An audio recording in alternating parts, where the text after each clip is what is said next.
Hello everyone, welcome back to my YouTube channel. Hope you are all doing great. So आज की जो हमारी video का topic होगा how to get a PR in New Zealand. किसी भी कंट्री के अंदर हम चले जाएं तो सब हमारा यही होता है कि हम इजीली कैसे अब कि उस कंट्री की पीआर ले सकते हैं। जो भी स्टूडेंट वीज़ा पे आते हैं या वर्क वीज़ा पे आते हैं तो उनके पास एक टाइम बाउंड्री होती है कि आप इतने टाइम तक ही इस कंट्री में स्टे कर सकते हो और आप काम कर सकते हो। जैसे ही आपका वीज़ा खत्म हुआ तो आपको उस कंट्री को लीव करना ही होगा। कोई भी सिचुएशन हो, कोई भी केस हो, तो आपको उस कंट्री को लीव करना ही होगा। तो हमारा मेन मोटिव होता है कि हम इजीली पीआर ले, कैसे हम ले सकते हैं और पीआर कितनी इम्पोर्टेंट है वो मैं बताती हूँ। पीआर किसी भी कंट्री के लिए बहुत इंपॉर्टेंट है, क्योंकि अगर आपके पास पीआर है तो आप उस कंट्री में मैक्सिमम टू मैक्सिमम मतलब जितना चाहे आपका जितना मन है उतने टाइम के लिए उस कंट्री में रह सकते हो, कोई भी जॉब कर सकते हो। क्योंकि ऐसा नहीं है कि आपको मतलब फील्ड की ही जॉब करनी है, नहीं उसको मतलब अगर आपका दूसरा भी इंटरेस्ट है तो आप उसको छोड़ के दूसरे फील्ड में भी जा सकते हो। But after PR, before PR भी जा सकते हो, बट उसके बाद आपके चांसेस कम हो जाएंगे पीआर के। क्योंकि सपोज आप एक वर्क वीजा पे हो, आपका फील्ड है आपकी कंस्ट्रक्शन साइट, बट आप काम कर रहे हो रेस्टोरेंट में किसी में, या फिर मतलब कोई भी यहाँ पे किसी भी अदर फील्ड में काम कर रहे हो, कंस्ट्रक्शन में नहीं कर रहे हो, तो आपको पीआर लेने में थोड़ी डिफिकल्टीज फेस करनी पड़ सकती हैं। क्योंकि अगर आप वो दूसरी जॉब कर रहे हो तो वो चेक करना पड़ेगा आपको कि वो आपकी ग्रीन लिस्ट में है कि नहीं। अगर वो ग्रीन लिस्ट में है तभी आप फिर पीआर अप्लाई कर सकते हैं। अगर ग्रीन लिस्ट में नहीं है तो आप पीआर अप्लाई नहीं कर सकते। तो पीआर बहुत इंपॉर्टेंट है किसी भी कंट्री के लिए। और अगर हम न्यूजीलैंड की बात करें तो न्यूजीलैंड के अंदर अभी दो ऐसे वीजाज हैं जिसके मतलब थ्रू आप अपनी पीआर डायरेक्टली अप्लाई कर सकते हो, जो कि हम जिसको हम टायर 1 और टायर 2 भी बोलते हैं। और जो अगर हम फर्स्ट बात करें वो है हमारा state to resident visa. State to resident visa में क्या है कि आप न्यूजीलैंड में हो नहीं हो, आपके पास एक जॉब ऑफर लेटर है किसी भी एक्रेडिट एम्प्लॉयर का, आपकी सारी रिक्वायरमेंट जॉब की रिक्वायरमेंट्स है वो एक ग्रीन लिस्ट रोल के अकॉर्डिंग है। आपकी सारी रिक्वायरमेंट्स उस ग्रीन लिस्ट कोर्स को, जो हमारी ग्रीन लिस्ट है एक न्यूजीलैंड की ग्रीन लिस्ट रिक्वायरमेंट्स है जिसको मीट कर रही हैं, उसके पे रेट को, उसकी जॉब डिस्क्रिप्शन को, तो आप डायरेक्टली अपनी पीआर अप्लाई कर सकते हो न्यूजीलैंड के अंदर। उसके अंदर भी आपको सिर्फ एक जॉब ऑफर लेटर लेना है एक्रेडिट एम्प्लॉयर से, और फिर आपको डायरेक्ट अपने पीआर अप्लाई करनी है। ऐसा नहीं है कि आपको पहले जॉब करनी पड़ेगी 1 साल 2 साल उसके बाद अप्लाई कर सकते हो, नहीं। स्टेट टू रेजिडेंट में सिर्फ आपके पास एक ऑफर लेटर होना चाहिए, then directly apply for your PR. But उसके अंदर आप चेक करो कि आपका एम्प्लॉयर एक्रेडिट है कि नहीं।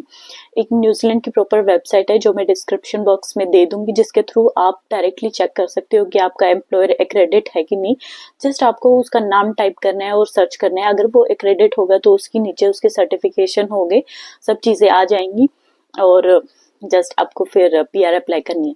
सेकंड अगर हम बात करें वो है हमारा work to resident. Work to resident में क्या होता है कि पहले आपको काम करना पड़ता है 1 साल 2 साल, फिर आपको पॉइंट्स मिलते हैं जिसके थ्रू आप फिर पीआर अप्लाई कर सकते हो, जिसको हम टायर 2 बोलते हैं। बट आपका उसके अंदर भी अगेन आपका एम्प्लॉयर एक्रेडिट होना चाहिए। क्योंकि आप किसी भी जॉब्स में अप्लाई कर रहे हो तो पहले चेक कर लो कि आपका एम्प्लॉयर एक्रेडिट है कि नहीं। क्योंकि अगर आपका एम्प्लॉयर एक्रेडिट नहीं है तो आपको फिर कोई ऑल्टरनेट ढूंढना पड़ेगा जो आपको स्पॉन्सर कर सके, और फिर उसकी आपको सारी रिक्वायरमेंट्स मीट करनी होंगी न्यूजीलैंड की ग्रीन लिस्ट के अकॉर्डिंग। तो वो थोड़ा सा लेंथी प्रोसेस हो जाता है। तो फर्स्ट आप जॉब अगर अपनी सी कैंडिडेट वगैरह से जॉब्स अप्लाई कर रहे हो तो ट्राई करो कि आप एक एक्रेडिट एम्प्लॉयर के साथ ही आप आपका जॉब ऑफर लेटर आए जिसके साथ आप काम कर रहे हो, आपकी मीडियम वेज होनी चाहिए, सब चीजें होती हैं उसके अंदर। और आपका जॉब रिक्वायरमेंट्स जो है, क्योंकि जब आप पीआर अप्लाई करते हो तो उस ग्रीन लिस्ट कोर्स के रिगार्डिंग आपकी जो रिक्वायरमेंट्स है वो एक न्यूजीलैंड वेबसाइट, न्यूजीलैंड गवर्नमेंट वो आपकी रिक्वायरमेंट्स चेक करिए। सपोज आप एक मैनेजर का रोल प्ले कर रहे हो, मैनेजर हो आप किसी में, तो उसकी आपकी क्या रिक्वायरमेंट्स है, क्या आपकी जो आपका डेली वर्क है वो एज अ मैनेजर है या फिर असिस्टेंट है, वो सारी चीजें भी न्यूजीलैंड चेक करती है। जो क्योंकि वो आपका डबल चेक भी करती है, आपके एम्प्लॉयर से बात भी करती है कि ये सब चीजें उसकी रिस्पॉन्सिबिलिटीज हैं, उसकी जॉब डिस्क्रिप्शन के रिगार्डिंग उसकी जॉब रिस्पॉन्सिबिलिटीज हैं डे टू डे लाइफ में। सब चीजें जब आप पीआर अप्लाई करते हो तो न्यूजीलैंड जो गवर्नमेंट है वो सब चीजें आपकी चेक करती है। तो कोई अगर आपको जॉब अप्लाई करनी है तो सीख हो गया, करियर सीक हो गया, करियर हो गया, जॉब सर्च हो गया, स्टूडेंट जॉब सर्च है, ये इंडीड है, ये सारे बेस्ट प्लेटफॉर्म है। लिंक्डइन भी बहुत अच्छा प्लेटफॉर्म है, उसके थ्रू भी आप अपनी जॉब्स अप्लाई कर सकते हो किसी भी कंट्री के लिए, न्यूजीलैंड के लिए, क्योंकि लिंक्डइन ऐसा प्लेटफॉर्म है जो कि बहुत आपको ऑल ओवर द वर्ल्ड वहाँ के एचआर से हो गया या किसी भी कंपनी से कनेक्ट करने के लिए बेस्ट वे है। जस्ट आपको वहाँ पे आपका लिंक भेजना है, इनवाइट करना है उनको, और आपका अगर लिंक एक्सेप्ट करते हैं तो आप अपनी कन्वर्सेशन कंटिन्यू कर सकते हो और उनसे बात कर सकते हो। और मतलब वर्क वीजा में भी ये भी होता है कि काफी सारे लोग बोलते हैं हम आपको वीजा दे रहे हैं, आपका रहने का, खाने का, पीने का सब खर्चा हम देंगे, सिर्फ आपको यहाँ आके जॉब करनी है, आपकी ये रिक्वायरमेंट्स हैं, आपको हम इतनी सैलरी देंगे। तो प्लीज उनके साथ काम मत करो, क्योंकि अगर वो एम्प्लॉयर एक्रेडिट नहीं है तो यहाँ आने के बाद वो आपको कुछ टाइम के लिए तो काम देते हैं यहाँ पे, उसके बाद वो आपको काम नहीं देते हैं। क्योंकि आप उस अगर वर्क वीजा पे है तो उस एम्प्लॉयर के साथ आपकी मतलब बॉन्ड होता है कि आप सिर्फ उसी के साथ काम कर सकते हो, किसी और के साथ काम नहीं कर सकते हो।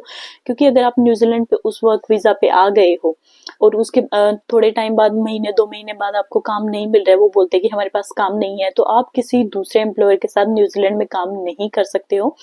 क्योंकि वो आप न्यूजीलैंड गवर्नमेंट आपको अलाउ ही नहीं करता, क्योंकि वो होता है कि आप उस एम्प्लॉयर के थ्रू आए हो तो आप सिर्फ उसी के साथ काम कर सकते हो, किसी और के साथ काम नहीं कर सकते हो। सो प्लीज ये चेक करके जरूर आए, क्योंकि मैंने खुद ये चीजें देखी हैं, मेरे फ्रेंड सर्कल में भी हैं 2-3 जो वर्क वीजा पे आए थे, उनके हस्बैंड को या उनको अभी काम नहीं मिल रहा है, उनको काफी ज्यादा सिचुएशंस फेस करनी पड़ रही हैं। तो प्लीज डबल चेक करके आए आप कहीं भी आ रहे हो, और ट्राई करो कि जो भी रोल आपको मिल रहा है वो आप ग्रीन लिस्ट में है कि नहीं, क्योंकि यहाँ पे न्यूजीलैंड की जो एक ग्रीन लिस्ट है उसके अंदर 1 टायर 1 टायर 2 हर तरह की रिक्वायरमेंट्स है। अगर आप एक इंजीनियर हो, कंस्ट्रक्शन इंजीनियर हो सपोज, तो कंस्ट्रक्शन इंजीनियर भी टायर 1 में आता है, टायर 2 में आता है, कितने टाइम के लिए आपको जॉब चाहिए, क्या आपकी रिक्वायरमेंट्स होनी चाहिए, सब चीजें आपको मिलेंगी। मैं लिंक डिस्क्रिप्शन बॉक्स में दे दूंगी, तो प्लीज यहाँ आने से पहले, या आप कोई भी स्टडी ले रहे हो, अगर आप स्टूडेंट वीजा पे आते हो तो भी ट्राई चेक कर सकते हो आपकी स्टडी जो है आपकी वो ग्रीन लिस्ट में है कि नहीं। क्योंकि अगर आप ग्रीन लिस्ट कोर्स को चूज करते हो तो आपके बहुत सारे बेनिफिट्स होंगे। जस्ट आपको अपनी मास्टर्स होगी, बैचलर्स होगी, किसी भी डिप्लोमा के लिए आप आ रहे हो तो वो कंप्लीट करना है, जस्ट एक जॉब लेनी है और डायरेक्ट आप अपनी पीआर अप्लाई कर सकते हो। वो जो होती है वो हमारी वर्क टू रेजिडेंट में आती है, कि जैसे हमारी यहाँ पे मास्टर्स जो है वो कि 6 पॉइंट पे अभी चल रही है, तो 5 पॉइंट आपको मास्टर्स डिग्री से मिल जाएंगे, बट जो 1 पॉइंट है वो सिर्फ आपको एक आपकी फील्ड रिलेटेड जॉब ढूंढनी है एक्रेडिट एम्प्लॉयर के साथ, और जस्ट आपको अपनी मतलब एक साथ काम किया, 1 पॉइंट लिया और आपको अपनी जस्ट आपकी पीआर अप्लाई कर देनी है। सो प्लीज न्यूजीलैंड आने से पहले ये सब चीजें चेक जरूर करके आए, क्योंकि यहाँ आने के बाद अगर आपको ये सब चीजें नहीं पता है, यहाँ आने के बाद आपको बहुत सारी सिचुएशंस फेस करनी पड़ सकती हैं। सो प्लीज, जिससे कि आपका टाइम भी वेस्ट होगा और आपके पैसे भी वेस्ट होंगे, और काफी सारी सिचुएशंस हैं, चीजें जो आपको फेस करनी पड़ सकती है। सो प्लीज उनको अवॉइड करने के लिए यहाँ आने से पहले आप हर चीज चेक करके आए। और आज की वीडियो के लिए बस इतना ही। अगर मेरी वीडियो आपको अच्छी लगे, हेल्पफुल लगे, so please like, share and subscribe my channel. Thank you.